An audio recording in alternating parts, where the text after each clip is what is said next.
ఓం నమ శివాయ. శ్రీ మాత్రే నమ. ఓం శ్రీ సాయిరామ్. అందరికీ నమస్కారం అండి. రేపే అత్యంత మహిమాన్వితమైన పరమ పవిత్రమైన శని త్రయోదశి. శనివారం త్రయోదశి తిథి కలిసి వస్తే దానినే శని త్రయోదశి అని పిలుస్తారు. హిందూ ధర్మంలో శనిదేవుడిని కర్మఫల ప్రదాత అని పిలుస్తారు. అంటే మనం చేసే పనులను బట్టి మనకు ఫలితాలనిచ్చే న్యాయమూర్తి అయిన శనిదేవుడు ప్రసన్నుడైతే అడుక్కునే వాడిని కూడా అపర కుబేరుని చేస్తాడు. అదే ఆయన ఆగ్రహానికి గురైతే ఎంతటి మహారాజు అయినా సరే కష్టాలను మునిగిపోవాల్సింది. అందుకే శని త్రయోదశి వంటి పర్వదినాల్లో చేసే పూజలకు పరిహారాలకి చాలా ప్రాముఖ్యత ఉంటుంది. అయితే రేపు మీరు ఉదయం సాయంత్రం స్నానం చేసే నీటిలో ఈ ఒక్క వస్తువును వేసుకొని స్నానం చేస్తే చాలు, మీకున్న సమస్త శని దోషాలు, కష్టాలు, దరిద్రము అన్నీ పటాపంచలైపోతాయి. మీరు వద్దన్నా సరే కట్టలు కట్టలుగా ధనం మీ ఇంట్లోకి వచ్చి పడుతుంది. అష్టైశ్వర్యాలు సిద్ధిస్తాయి. ధన సంపాదన పెరిగిపోతుంది.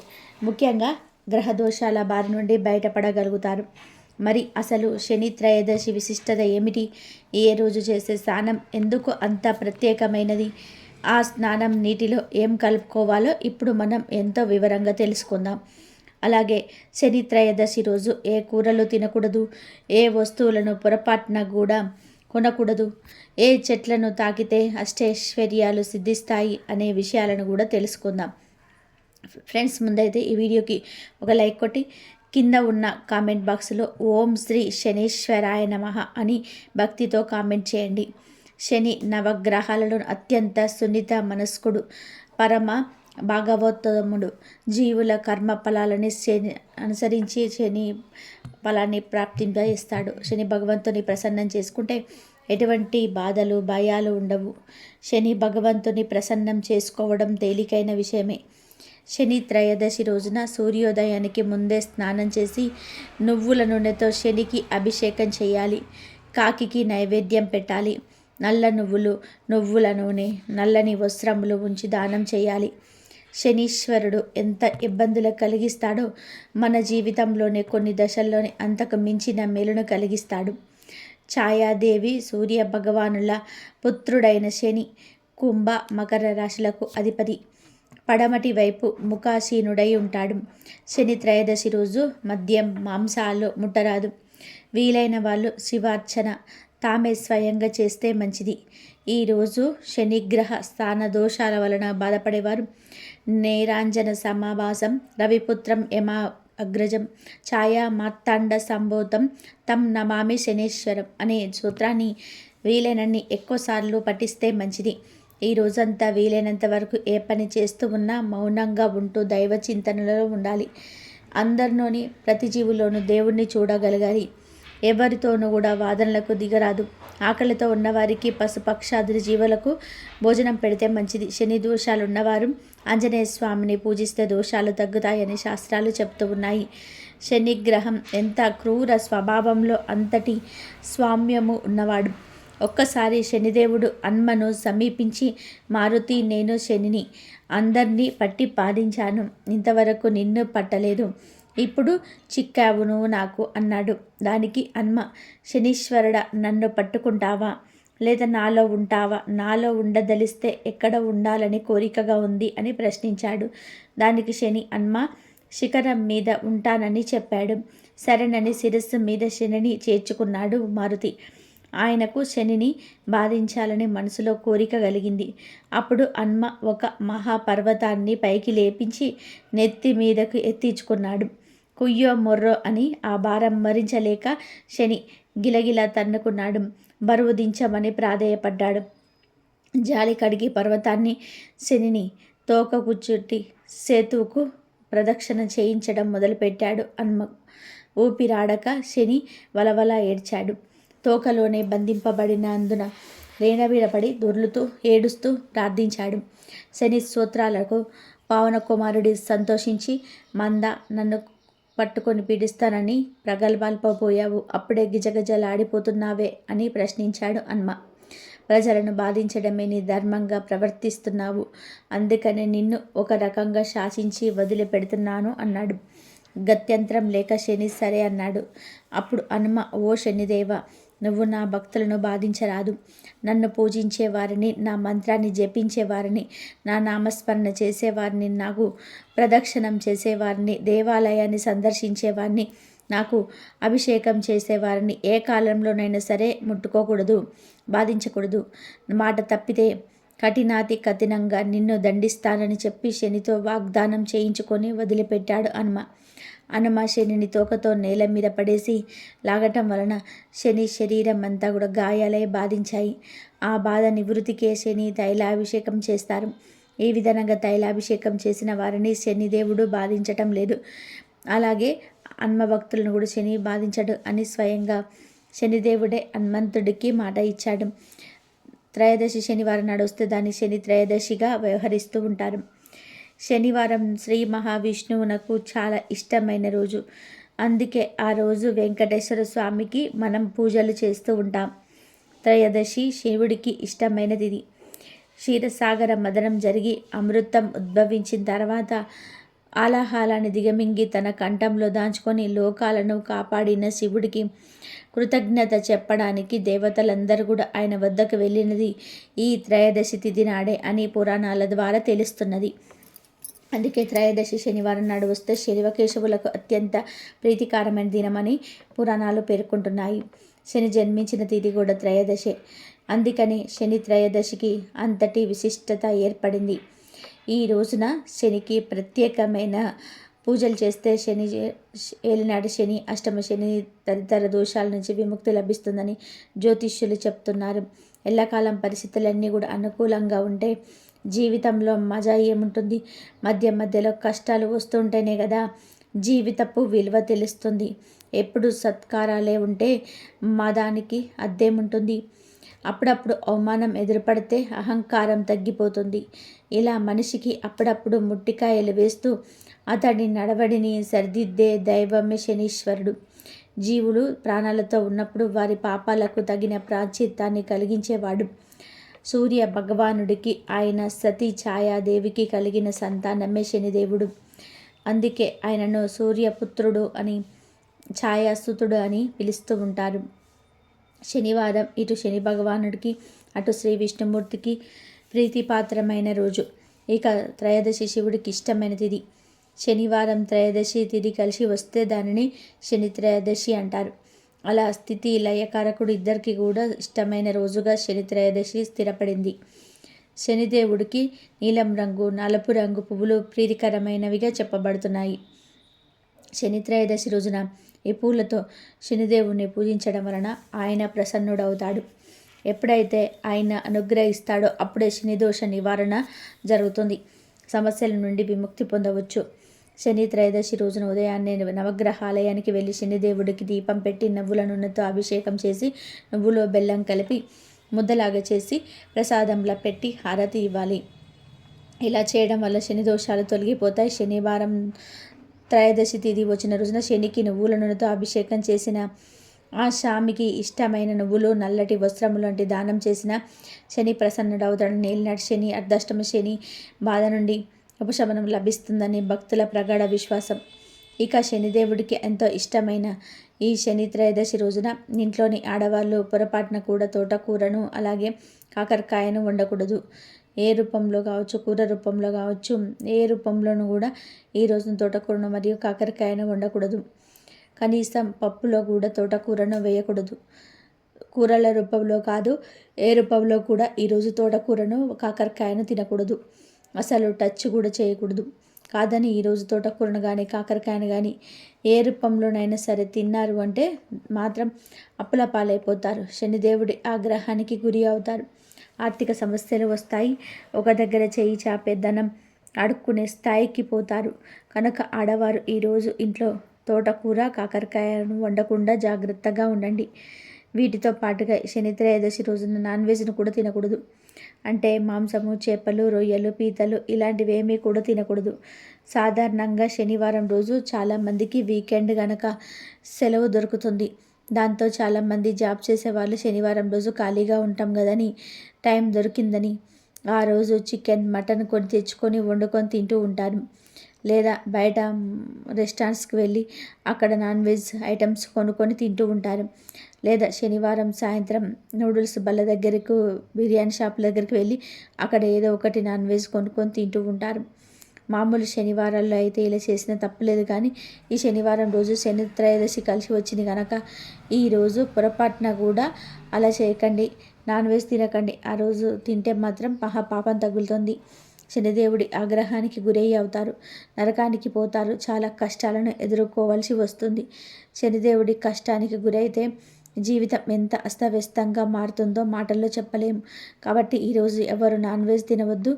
ఎందుకు అంటే శనిదేవుడికి మూగ జీవాల మీద ఎక్కువ ప్రేమ ఉంటుంది. కనీసం ఈ ఒక్క రోజైనా కోడి మాంసాన్ని, మటన్, చేపల పీతలను చంపకుండా తినకుండా ఉంటే మీకే మంచిది. కనుక ఈ శని త్రయోదశి రోజున తోటకూర, కాకరకాయ, నాన్ వెజ్ ఈ 3 కూరలను ఎవరు కూడా వండొద్దు, తినొద్దు.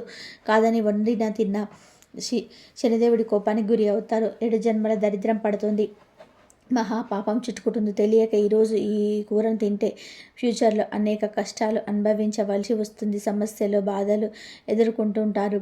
ఆర్థిక సమస్యలు ఎదురవుతాయి. చేతిలోని ధనమంతా కూడా ఖర్చు అయిపోతుంది. చేతిలో రూపాయి కూడా మిగలదు. అప్పుల పాలైపోతారు. ఇక అందరు శని త్రయోదశి రోజు ఈ నియమాలను తప్పకుండా పాటించండి. శని త్రయోదశి నాడు కొన్ని వస్తువులు అసలు కొనకూడదు. ఆ వస్తువులు ఏమిటో చూద్దాం. ఈరోజు చెక్కతో చేసిన ఫర్నిచర్ అస్సలు కొనకూడదు. అలాగే వంకాయలు, నల్ల మిరియాలు ఈరోజు కొనకూడదు. ఇలా చేస్తే శనిదేవుడి అనుగ్రహంతో సమస్యలు వస్తాయి. ఇంట్లోని సంపద అరించుకుపోతుంటాయి. ముఖ్యంగా ఉప్పును ఎవరికి కూడా దానంకి ఇవ్వరు. కానీ శని త్రయోదశి రోజు ఉప్పును ఎవరికైనా సరే దానం ఇవ్వవచ్చు. ఇలా చేస్తే సమస్యలన్నీ కూడా తొలగిపోతాయి. కానీ శని త్రయోదశి రోజు ఎట్టి పరిస్థితుల్లోనూ ఉప్పును కొనకూడదు. ఇలా శని త్రయోదశి రోజు ఉప్పును కొంటే ఆర్థిక సమస్యలు వస్తాయి. అలాగే ఈరోజు కొత్త వాహనాలను అస్సలు కొనకూడదు. ఇనుప వస్తువులు కొనకూడదు. కొంటే ప్రమాదాల బారిన పడతారు. చాలామంది తెలియక ఫ్యాన్సీ షాపుల్లో ఇయర్ పిన్నులు, పిన్నిసులు కొంటూ ఉంటారు, వారం తిరిగి చూసుకోకుండా. ఒకసారి గమనించండి. శని త్రయోదశి రోజు మినపప్పు, వంట నూనె కూడా కొనకూడదు. కానీ వీటిని ఈరోజు దానం చేస్తే చాలా మంచిది. ఈరోజు కాకులకు అన్నం పెడితే శనిదేవుడు చాలా సంతోషిస్తాడు.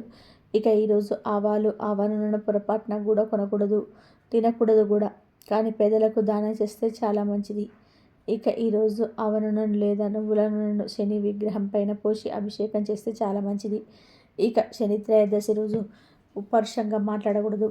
మన నోటితో అనకూడని మాటలు అనకుండా ఉంటే చాలా మంచిది. ఎందుకంటే ఈరోజు ఎవరైతే అనకూడని మాటలు అని ఇతరులను బాధ పెడతారో వారి శనిదేవుడి ఆగ్రహానికి గురై అష్ట కష్టాల పాలవుతారు. అందుకే శని త్రయోదశి రోజు అవసరానికి తగ్గట్టుగా తక్కువగా మాట్లాడుకోవడం చాలా మంచిది. ఈరోజు ఎవరితో కూడా వాదనకు దిగకూడదు. అది పరమ దరిద్రం. శనిదేవుడి ఆగ్రహానికి గురి అవుతారు. ఈరోజు ఎవరైతే వారి తల్లిదండ్రులకు పాదాభి నమస్కారం చేసుకుంటారో వారికి శనిదేవుడు ఉత్తమ ఫలితాలను చేస్తాడు. అలాగే ఈరోజు అనాథాశ్రమాల్లో, వృద్ధాశ్రమాలలో దానాలు చేస్తే శని చాలా సంతోషం చేస్తాడు. కార్మికులకు, పేద రైతులకు ఏదో ఒక సహాయం చేస్తే శనిదేవుడు సంతోషించి సకల శుభాలను కలుగజేస్తాడు. ఓ వ్యక్తి పూర్వజన్మలో చేసిన కర్మల ఫలితాలనే ఈ జన్మలో అనుభవిస్తాడు. అందుకే ప్రతి వ్యక్తి తన మహర్దశ, అంతర్దశను తెలుసుకోవాల్సిన అవసరం ఉంది. జీవితంలో ఎదురయ్యే చేదు అనుభవాల నుంచి తప్పించుకోవడానికి ఇది చాలా అవసరం. శని మంచి దృష్టితో ఉంటే జీవితం ఆనందమయమైపోతుంది. అదే శనిదేవుడు ఒక్కల దృష్టి పడిందంటే అంతే సంగతులు. ఆయన అనుగ్రహం ఉంటే రాజ్యాలేలే చక్రవర్తులు అవుతారు, లేదా అనేక ఇబ్బందుల పాలవుతారు. చెడు కార్యాలు నిమగ్నమైన వారిని శనీశ్వరుడు పీడిస్తూ ఉంటాడు. ఎంత దైవాంశ సంబోధుడైన వారి వారి కర్మలను అనుసరించి ఫలితాలను అనుభవించి తీరాలి. చెడు కార్యాలకు పాల్పడిన వారికి శనిదేవుడు తప్పనిసరిగా శిక్షలు విధిస్తాడు. పురాణాల ప్రకారం సూర్య భగవానుడు కర్మలకు సాక్షి అయితే శనిదేవుడు వాటి ఫలితాలను నిర్దేశిస్తాడు. ఆయా ఫలితాలను మాత్రం గర్భం నుండి వెలువడిన మరుక్షణం నుంచి అనుభవించడం మొదలవుతుంది. మంచి కార్యాలు చేసిన వారికి శనిదేవుడు చల్లగా చూసి అద్భుతమైన జీవితం ప్రసాదిస్తాడు. ఇది అర్థం చేసుకొని వారు శని భగవానుని క్రూరాత్మనిగా భావిస్తూ ఉంటారు. ఇది కేవలం మూర్ఖత్వం. శనిదేవుడికి భయపడడం అవివేకం. ఆయన మానవ కర్మలకు ప్రతిఫలాన్నిచ్చే దైవం. అలుపు సొలుపు లేకుండా విజీవంగా ఉండే లైఫ్లో కొంచెం సమయాన్ని సత్కార్యాలకు కేటాయించాలి, నిజాయితీగా జీవించాలి. శనిదేవుడికి జీవరాశులపైన కర్మల ఫలితాలను ఇచ్చే వరప్రదాయనిగా బాధ్యతలు ఉన్నాయి. ఆయన తన బాధ్యతలు నిజాయితీగా, ఖచ్చితత్వంతో, సమవర్తిగా నిర్వర్తిస్తూ ఉంటాడు. ఇందులో ఎటువంటి పక్షవాతం, ముద్ది లేదు. దీనికోసం ఆయన పూజించాలే కానీ భయపడకూడదు. ప్రకృతిని నియమాలను అనుసరించి ఏ జీవైనా సరే తన వంశ పారంపర్య రక్షణాలను వదులుకోడు. శనిదేవుడు మంచి మార్గంలో నడిచే మానవులకు సేవకుడిలాగా, ముక్తి ధామానికి కొనిపోయే మార్గదర్శిలాగా కూడా పనిచేస్తూ ఉంటాడు. శనిదేవుడి అనుగ్రహం పొందడానికి ఎన్నో మార్గాలున్నాయి. ముఖ్యంగా ఓర్పు, సహనం కలిగి ఉండడం ప్రధానం. అవినీతి, అపసవ్య మార్గాలలోనే పనులు సాధించుకోవాలనుకునేవారు, ధనార్జన చేసేవారు తోరుత విజయం పొందగలిగిన చివరకు దక్కించుకునేది అశాంతినే. తాత్కాలిక విజయం సాధించిన వారు శనిదేవుని కోర్టులో తప్పకుండా శిక్ష అనేది అనుభవిస్తుంటారు. మానవులు తాము చేసిన ప్రతి దుష్కర్మకు జవాబు చెప్పి తీరాల్సిందే. అక్కడ ఏ దేవుడు శనీశ్వరుడి బారి నుంచి తప్పించుకోలేరు. ఆయన ఒక్కసారి తీర్పు ప్రకటిస్తే దానికి తిరుగులేరు. త్రిమూర్తులలో ఎవరు దానిని సరిచేయలేరు, కనీసం అడ్డుకోలేరు. ఆయన ముందు మంచి పనులు, ప్రార్థనలు, భక్తియుతులు తప్ప ఏవి చేయకూడదు. శనిదేవుడు చెడ్డవారిని, తప్పుడు చేసిన వారిని పట్టి పీడించడం ద్వారా వారిలో పశ్చాత్తాపానికి కలుగజేస్తాడు. మోక్ష దిశగా వారి ఆలోచనలను పురిగొల్పుతూ ఉంటాడు. గర్వంతో విర్రవీగే వారిని నేలకు దించుతాడు. శనీశ్వరుడు మానవులలోని మాలిన్యాన్ని కడిగివేస్తాడు. శనిదేవుడికి ఎంతో ఇష్టమైన ఈ శని త్రయోదశి రోజు ఒక ప్రత్యేకమైన చెట్టును తాకితే చాలు, 1 గంటలో మీ ఒంట్లో నెగిటివ్ ఎనర్జీ అంతా కూడా పోయి రాజయోగం పడుతుందని పెద్దలు చెప్తూ ఉన్నారు. మరి ఆ చెట్టు ఏమిటి అంటే రావి చెట్టు. శని త్రయోదశి రోజు మీకు దగ్గరలో రావి చెట్టు ఎక్కడ ఉంటే అక్కడికి వెళ్ళేసి ఆ చెట్టును తాకితే చాలు, శని అనుగ్రహంతో అష్టైశ్వర్యాలు సిద్ధిస్తాయి. ఈరోజు మీకు ఎక్కడ రావి చెట్టు కనిపించినా ఆ చెట్టుకు చెంబుతో నీళ్లు పోసి తర్వాత చెట్టుకు నమస్కారం చేసుకొని 21 సార్లు ఆ చెట్టును తాకండి. అలా తాకేటప్పుడు మీ కోరికలు చెప్పుకోండి. ఇలా రావి చెట్టును తాకిన తర్వాత కాసేపు ఆ చెట్టు కింద కూర్చోండి. అంటే ఒక 5 నిమిషాలు అలా ప్రశాంతంగా చెట్టు కింద కూర్చోండి. ఆ తర్వాత ఇంటికి వెళ్ళండి. ఇదంతా చేయలేకపోతే కనీసం రావి చెట్టును 21 సార్లు తాకండి చాలు. ఈరోజు రావి చెట్టును తాకితే శని దోషాలు పోతాయి. ఆ రావి చెట్టులోని అద్భుతమైన శక్తులు మీలోనికి ప్రవేశిస్తాయి. మీ ఒంట్లోని రోగాలు, నెగిటివ్ ఎనర్జీ పోతుంది. మీ శరీరంలోని అలసట, నీరసము పోతాయి. 1 గంటలోనే మీ ఒంట్లోని చెడు శక్తులన్నీ కూడా పోతాయి. మంచి పాజిటివ్ ఎనర్జీ వస్తుంది. మీ కష్టాలు, బాధలు పోయి రాజయోగం పడుతుంది. రావణాసురుడిలో ఉన్న సీతమ్మ రావి చెట్టు నీడలోనే ఉంది. సీతమ్మకు ఆశ్రయించిన రావి చెట్టు అంటే హనుమంతుడికి ఎంతో ఇష్టమని రామాయణం తెలుపుతుంది. రావి చెట్టును పూజించడం వలన శని బాధలు తొలగిపోతాయి, సంతాన ప్రాప్తి కలుగుతుంది, వివాహ సమస్యలు తీరుతాయి, లక్ష్మీ కటాక్షం కలుగుతుంది. ఇన్ని విశిష్టతలు కలిగిన రావి చెట్టు మీరు కూడా శని త్రయోదశి రోజు ముట్టుకొని శుభ ఫలితాలను పొంది సంతోషంగా జీవించండి. ఇంకా అసలు విషయంలోకి వస్తే శని త్రయోదశి రోజు చేసే స్నానం కేవలం శరీరాన్ని శుద్ధి చేయడమే మాత్రమే కాదు, మీ జాతకంలో ఉన్న అశుభ ఫలితాలను తెరిచిపెట్టి మీ దశను మార్చేసే ఒక అద్భుతమైన శక్తిని కలిగి ఉంటుంది. ఈ శని త్రయోదశి రోజున ఉదయం మరియు సాయంత్రం 2 సార్లు స్నానం చేయడం అత్యంత శుభకరం. ఇలా చేయటం వలన మీ శరీరానికి ఒక నూతన ఉత్తేజం రావడమే కాకుండా మీ చుట్టూ ఉన్న నెగిటివ్ ఎనర్జీ మొత్తం తొలగిపోతుంది. అష్టైశ్వర్యాలు సిద్ధించడానికి, ధనలాభం కలగడానికి, మీ ఇంట్లో ఉన్న ధన సమస్యలు తీరిపోవడానికి ఈ స్నానమే ఒక మార్గం. అంతేకాదు మీ శరీరంలోని దీర్ఘకాలిక రోగాలు, దరిద్రం, పీడలు, అలాగే మీ జాతకంలో ఉన్న గండాలు కూడా తొలగిపోతాయి. ఈరోజు అభ్యంగన స్నానం చేస్తే చాలా మంచిది.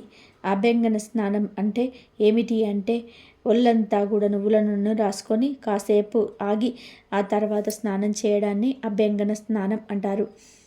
శనిదేవుడికి నువ్వుల నూనె అంటే అత్యంత ప్రీతిపాత్రమైనది. పురాణాల ప్రకారం శనిదేవుడు గాయపడినప్పుడు ఆయన గాయాలకు నువ్వుల నూనెతో ఉపశమనం లభించిందంట. అందుకే ఈ రోజున నువ్వుల నూనెను ఒంటికి పట్టించి స్నానం చేస్తే శనిదోషాలు మటుమాయమవుతాయి. కనుక ఈరోజు ఒళ్ళంతా నువ్వుల నూనె రాసుకొని స్నానం చేయండి. ఇక ఈరోజు ఉదయం మరియు సాయంత్రం స్నానం చేసే నీటిలో ఒక శంకు పుష్పాన్ని కానీ లేదా కొన్ని నువ్వులను కానీ లేదా అవి కూడా దొరికిన పక్షంలో 7 ఏపాకులను కానీ వేసుకొని స్నానం చేయండి. ఈ మూడిట్లో ఏదో ఒకటి స్నానం వేసుకొని చేసినా సరే అద్భుతమైన ఫలితాలు ఉంటాయి. దోషాలు పోతాయి, అష్టైశ్వర్యాలు సిద్ధిస్తాయి. మొదటిగా శంకు పువ్వు.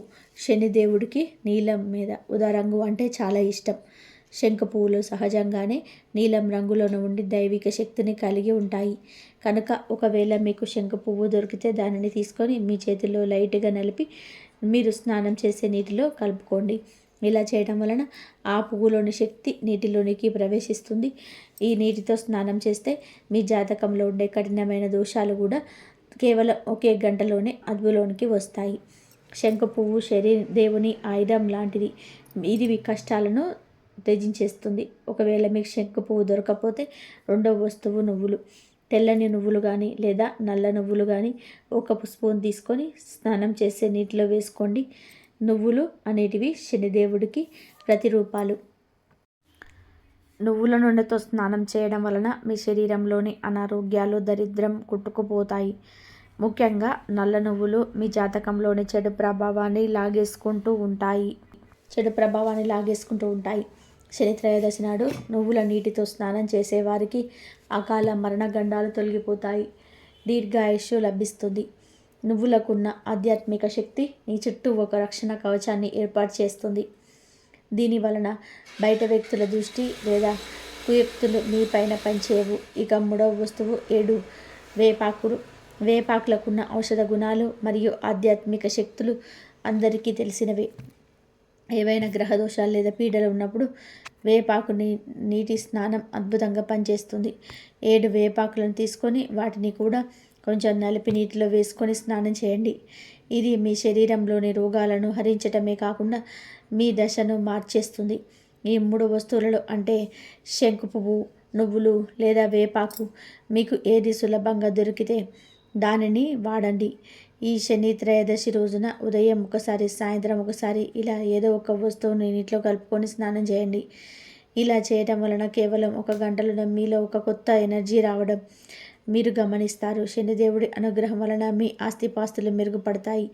ధనలాభం కలుగుతుంది. ఎప్పటి నుంచో వస్తున్న కష్టాలు ఒక్కొక్కటిగా తీరిపోతాయి. మీ స్నానం ఎంతకంత గొప్పది అంటే శనిదేవుడు క్రమశిక్షణ కోరుకుంటాడు. పర్వదినాల్లో మనం చేసే ఇలాంటి పవిత్ర కార్యాలు మనం ఆయన పట్ల చూపించే భక్తికి నిదర్శనం. శని త్రయోదశి రోజు ఈ పవిత్ర వస్తువులు కలిపి నీటితో స్నానం చేయడం వలన మీ దేహం పరిశుభ్రం అవ్వడమే కాకుండా మీ ఆత్మ కూడా ప్రక్షాళన చేయబడుతుంది. చాలామందికి ఎంత సంపాదించిన డబ్బు చేతిలో నిలబడదు. అలాంటి వారి ఈ స్నానం చేయాలి. దరిద్రం అనేది మీ ఇంటి గుమ్మం దాటి వెళ్ళిపోతుంది. వృత్తి ఉద్యోగాల్లో ఇబ్బందులు తొలగిపోతాయి. మీకు పదోన్నతులు లభించే అవకాశం ఉంటుంది. వ్యాపారస్తులకు ధనవర్షం కురిపిస్తుంది. ఈ శరీరంలోని అలసట, నీరసట, ఉత్తేజం వస్తుంది. రోగాలు, పీడలు అన్నీ కూడా దూరం అయిపోయి మీరు సుఖ సంతోషాలతో వర్ధిల్తారు. ఒక్కరోజు మీరు చేసే ఈ చిన్న స్నానపు పరిహారం మీ జీవిత కాలపు కష్టాలను దూరం చేసి శక్తిని కలుగజేస్తుంది. మీ దశ తిరిగిపోవడం అంటే మీ అదృష్టం తలుపు తట్టడమనే అర్థం. కాబట్టి రేపుడు శని త్రయోదశి రోజు అస్సలు వదులుకోవద్దు. ఉదయాన్నే నిద్రలేచి ఈ పద్ధతిలో స్నానం ఆచరించండి. స్నానం చేసిన తర్వాత శుచిగా ఉండే వస్త్రాలను ధరించి శనిదేవుడి గుడికి వెళ్ళి నువ్వుల నూనెతో దీపం వెలిగిస్తే ఫలితం ఇంకా అద్భుతంగా ఉంటుంది. కానీ ఏమీ చేయలేకపోయినా కనీసం ఈ స్నాన పరిహారాలను తప్పకుండా చేయండి. అష్టైశ్వర్యాలు, ధనలాభాలు, సుఖ సంతోషాలు మీ సొంతమవుతాయి. ఎంతో శక్తివంతమైన శని త్రయోదశి వస్తుంది. అయితే ఈరోజు మీరు ఏ సమయంలోనైనా కాకి కనిపిస్తే ఇప్పుడు మనం చెప్పే విధానంగా చేయండి. తప్పక శని దోషాల నుండి విముక్తి కలిగి దేవుడు ఎంతో సంతోషించి మీకు సకల ఐశ్వర్యాలను కూడా ప్రసాదిస్తాడని వేద పండితులు మరియు శాస్త్రాలు చెప్తూ ఉన్నాయి. శనిదేవుడి వాహనం కాకి. ఉదయం నిద్ర లేచినప్పటి నుంచి సాయంత్రం వరకు నిత్యం మనకు కాకులు కనిపిస్తూనే ఉంటాయి. పగలు 12 గంటల పాటు మన మధ్య తిరిగే కాకి మన దైనందిన జీవితాన్ని శ్వాసించగలదు. కాకి గురించి శకునాలు ప్రచారంలో ఉన్నాయి. శరీరం రంగు నల్లగా ఉంటే కాకిలా నల్లగా ఉన్నారు అంటారు. అతిగా గట్టిగా గోల చేస్తూ ఉంటే అరిస్తే కాకిలా అరుస్తూ ఉన్నారు అని ఎందుకని మందలిస్తారు. కాకి తనపై తన్నితే దోషంగా భావిస్తారు. కాకిని పితృదేవతలకు ప్రతినిధిగా కూడా పిలుస్తూ ఉంటారు. కాకి ఇంటి దగ్గర అరిస్తే ఇంటికి బంధువులు వస్తున్నారు అని చాలామంది నమ్ముతారు. ఆంజనేయుడు సీతమ్మను వెతుకుతూ లంకలో సీతమ్మ దగ్గరకు రాగానే చెట్టుపై ఉన్న కాకి గట్టిగా అరుస్తుంది. అప్పుడు ఆ రోజు కాకి ఆంజనేయుడు వచ్చిన వార్తను సీతమ్మకు తెలియజేసిందని ఈ నమ్మకం పుట్టుకు వచ్చింది. అంతేకాదు ఆంజనేయుడు రావడం సీతమ్మకు శుభవార్తే కాబట్టి కాకి అరిస్తే శుభవార్త వస్తుందని కూడా నమ్ముతారు. శనిత్రయోదశి రోజు మీకు ఏ సమయంలోనైనా సరే కాకులు కనిపిస్తే ఈ ఒక్క పనిని చేయండి. తప్పకుండా మీకు ఉండే శని దోషాలు తొలగిపోతాయి. శనిదేవుడి అనుగ్రహం కూడా కలుగుతుంది. ఈరోజు ఎప్పుడైనా సరే కాకి కనిపిస్తే ఏదో ఒక ఆహారాన్ని కాకి పెట్టండి. అలా ఆహారం పెట్టిన తర్వాత కాకి ఆహారం తింటున్న సమయంలో 3 సార్లు శనీశ్వరాయ నమః అని అనుకోండి. కుదిరితే ఈరోజు నువ్వుల నూనెతో కాల్చిన చపాతీలు కాకులకు ఆహారంగా సమర్పించండి. కాకి శనిదేవుడి వాహనం గనక శనీశ్వరుడు మిమ్మల్ని అనుగ్రహిస్తాడు. తద్వారా మీకుండే శని దోషాలు కూడా తొలగిపోతాయి. శనీశ్వరుడే మీకు ఐశ్వర్యాన్ని కలుగజేస్తాడు. ఎప్పుడు ధర్మబద్ధంగా జీవించే వారిపై శని ఎప్పుడు కూడా తన కృపను ఉంచుతాడు. మంచి పనులు చేసేవారు శని భగవానుడి విషయంలో ఎటువంటి భయాలు పెట్టుకోవాల్సిన అవసరం లేదు. ఎందుకంటే శని మంచి పనులు చేసేవారిని ఎప్పుడు కూడా ఇబ్బంది పెట్టడు. చెడు పనులు చేసేవారికి మాత్రం తప్పకుండా చెడు ఫలితాలు కలిగిస్తాడు ఆ శనీశ్వరుడు. పరమేశ్వరుడే ఈ బాధ్యతను శనీశ్వరుడికి అప్పచెప్పాడు. అందుకే శనిదేవుడిని కర్మఫలదాత అంటారు. భూలోకపు న్యాయాధిపతి శనీశ్వరుడు. శని త్రయోదశి రోజు మనం చేసే పూజ, తర్పణం, హోమాలు, దానాదుల వలన శని దోషాలు తొలగిపోతాయి. ఈరోజు శని పూజ చేయడం వలన మహత్తర ఫలితం కలుగుతుంది. శని త్రయోదశి రోజు శనిదేవుడిని నల్లటి నువ్వుల నూనెతో అభిషేకం చేయడం వలన చాలా మంచి ఫలితం అనేది ఉంటుంది. శని భూలోకపు న్యాయాధిపతి కనుక శని ప్రసన్నం అవ్వాలి అంటే మీరు ఎన్ని పూజలు చేసినా జీవితంలోనే కొన్ని మంచి పనులు చేయాలి. శనికి మాతృభక్తి అని ఎక్కువ గనక తల్లిదండ్రులు సంతోషంగా చూసుకోండి. తల్లిదండ్రుల పట్ల గౌరవం కలిగి ఉండాలి. ముఖ్యంగా శని త్రయోదశి రోజు పూజలు చేసినా చేయకపోయినా వ్యవసాయదారులకు, కార్మికులకు మీ వంతు ఏదో ఒక సహాయం మాత్రం చేయండి. ఇలాంటి పుణ్యకార్యం ఒకటి చేసిన చాలు శనిదేవుడు నిరంతరం మీకు అనుకూలంగా ఉంటాడు. ఐశ్వర్యాన్ని కలిగిస్తాడు. శనిదేవుడి భార్యలను ఆరాధించడాన్ని శనిదేవుడు అందంగా ఇష్టపడతాడని పురాణాలలో చెప్పబడింది. శనిదేవుడికి వరుసగా దామిని, కంకాలి, కలహప్రియ, కంటకి, దురంగి, మైసి మరియు ఆజా అనే 8 మంది భార్యలున్నారు. శనిదేవుని పూజించే ముందుగా అతని భార్యల పేర్లను కూడా తలుచుకొని శాంతింపచేయవలసి ఉంటుంది. శని త్రయోదశి రోజు వారి పేర్ల మీదుగా పూజ చేయడం వల్ల అత్యంత శుభ ఫలితాలు కలుగుతాయని గ్రంథాల్లో తెలుపబడింది. శనిదేవుడి దృష్టి హానికరమైనదిగా మారడానికి అతని భార్య దామినితో జరిగిన సంఘటనతో సంబంధం ఉందని కథనం. శనిదేవుడు శివుడు భక్తుడు. సూర్యదేవుడు మరియు అతని భార్య ఛాయాదేవి దంపతుల కుమారుడు శనిదేవుడు. చీకటి రంగుతో మరియు ఇనుముతో చేసిన రథాన్ని నడుపుతూ కాకి వాహనదారుడై ఉంటాడు. తన చిన్ననాటి నుండి శివుడికి ఉత్తమ భక్తుని వలె ఉన్నాడు. శివుడి ఆశీస్సుల కొరకు అధిక కాలం పాటు తపస్సును, ధ్యానాన్ని అనుసరించాడు కూడా. తనతో పాటుగా శివుడిపై ఉన్న ప్రేమ కూడా అంచెలంచెలుగా పెరిగింది. పెద్దవాడైన తర్వాత అతన్ని చిత్రరథుని కుమార్తె దామినిని వివాహం చేసుకున్నాడు. ఆమె దైవిక శక్తులున్న స్త్రీ. అందంలోనే కాకుండా అత్యంత తెలివైనది కూడా. బాగా ఆలోచన శక్తి కలిగినది. బాగా ఆలోచించిన తర్వాత దామిని ఒక పిల్లవాడికి తల్లిగా మారాలని అనుకుంది. ఆ కోరికతోనే దామిని శనిదేవుని సమీపించింది. అయితే ఆ సమయంలో శివుడి ధ్యానంలో ఉన్నాడు శనిదేవుడు. ఆ ధ్యానం నుండి బయటికి రావడానికి శనిదేవుడు ఇష్టపడలేదు. అప్పటికి దామిని శనిదేవుని ధ్యానం నుండి మేల్కొల్పడానికి ప్రయత్నం చేసింది. కానీ ఆమె ప్రయత్నాలన్నీ కూడా వ్యర్థమయ్యాయి. శనిదేవుడి ప్రవర్తనతో బాధపడిన దామిని తాను కోరుకున్నప్పుడు ఆమెను చూడని కారణాన అతడి ఎదురుగా నిలబడి ఎవరు శనిని చూసినా సరే వారు నాశనం పడతాడని శపించింది. ఆమె తరచుగా అడిగిన అభ్యర్థనలను నిర్లక్ష్యం చేసిన కారణాన శనిదేవుడి దృష్టి ప్రజలకు ఎల్లప్పుడూ ప్రతికూల ప్రభావాలను తీసుకొని వస్తుందని చెప్పించింది. క్రమంగా శనిదేవుడు ఎవరిని చూస్తే ఆ వ్యక్తి కొన్ని క్లిష్ట సమస్యలను ఎదుర్కోవాల్సి వస్తుందని శపించింది. ఆ తర్వాత శని దేవుడు ధ్యానం నుండి బయటకు జరిగిందంతా కూడా తెలుసుకొని తన భార్య చిరాకు కోపాన్ని గమనించి ఆమెకు క్షమాపణ చెప్పాలని ప్రయత్నించాడు. క్రమంగా దాన్ని అర్థం చేసుకొని శనిదేవుడిని శపించినందుకు విచారం వ్యక్తం చేసినప్పటికీ శాపం యొక్క ప్రభావాలను రద్దు చేయగల శక్తులు ఆమెకు లేని కారణంగా ఆ శాపం కొనసాగించబడుతుంది. అయినప్పటికీ కూడా తన భక్తులు కాపాడాలని కోరుకున్న కారణంగా వారిని చూడకుండా ఎల్లప్పుడూ తలదించుకొని ఉండాలని నిర్ణయించుకున్నాడు శనిదేవుడు. ఆయనను శనిదేవుడు ఎదురుగా చేరి చూడడం మానవ తప్పిదమే అవుతుంది. కానీ శనిదేవుని తప్పు కాజాలతో అని శాస్త్రాల్లో చెప్పబడింది. కావున నవగ్రహ ఆరాధన చేసే సమయంలో కూడా శనిదేవుణ్ణి తల దించుకొని ఆరాధించాలి. శనివారం రోజు ఈ ఆకుకు కొన్ని శక్తులు వస్తాయి. మనుషుల కష్టాలను తొలగించే శక్తి ఈ ఆకుకు వస్తుంది. అష్టైశ్వర్యాలను అట్రాక్ట్ చేసే శక్తి కూడా వస్తుంది. మరి ఆకు ఏమిటి అంటే రావి ఆకు. రావి ఆకుకు శనివారం రోజున విపరీతమైన శక్తులు వస్తాయి. ఎవరైతే ధన సమస్యలతో కష్టాలతో బాధపడుతుంటారో వారు ఈ శనివారం రోజు సాయంత్రం సమయంలోని చక్కగా మీకు దగ్గరలో ఉండే రావి చెట్టు దగ్గరికి వెళ్ళి రావి ఆకును కోసుకొని తెచ్చుకోండి. గుర్తుపెట్టుకోండి, ఈ పరిహారం కేవలం శనివారం రోజు మాత్రమే చేయాలి. మిగిలిన రోజులు చేయకూడదు. చేసిన ఫలితం రాదు కనుక ముందుగానే రావి చెట్టు దగ్గరికి వెళ్ళి ఒక మంచి రావి ఆకును కోసి ఇంటికి తెచ్చుకోండి. చిరుగులు లేని మంచి ఆకును తెచ్చుకోండి. రావి ఆకుతోనే ఈ పరిహారం ఎందుకు చేయాలి అంటే రావి ఆకుకు మనకు కష్టాలను తొలగించే శక్తి ఉంటుంది. ధన సమస్యలను తొలగించే శక్తి ఉంటుంది. ధనాన్ని ఆకర్షించే శక్తి ఉంటుంది. మన జాతకాన్ని మార్చేసి మన సుడి తిప్పేసే శక్తి కూడా ఉంది కనుక ఒక రావి ఆకును తెచ్చుకొని దానిని పసుపు నీళ్ళతో కడిగేసి ఆకును ఒక ప్లేట్లో పెట్టండి. స్టీలు, ప్లాస్టిక్, రావి, ఇత్తడి ఇలాంటి ఏ ప్లేట్ అయినా సరే పర్వాలేదు. ఒక ప్లేట్లో పెట్టి తర్వాత ఈ ఆకు మీద కొంచెం ధనియాలు వేయండి. అంటే ఆకు మీద ఎన్ని ధనియాలు పడితే అన్ని ధనియాలు వేయండి. ధనియాలు అంటే శనిదేవుడికి చాలా ఇష్టం. వెంకటేశ్వర స్వామికి, లక్ష్మీదేవికి కూడా ధనియాలంటే ఎంతో ప్రీతి. ధనియాలకు మన సమస్యలను, బాధలను, కష్టాలను తొలగించే శక్తి ఉంది కనుక ధనియాలు వేయండి.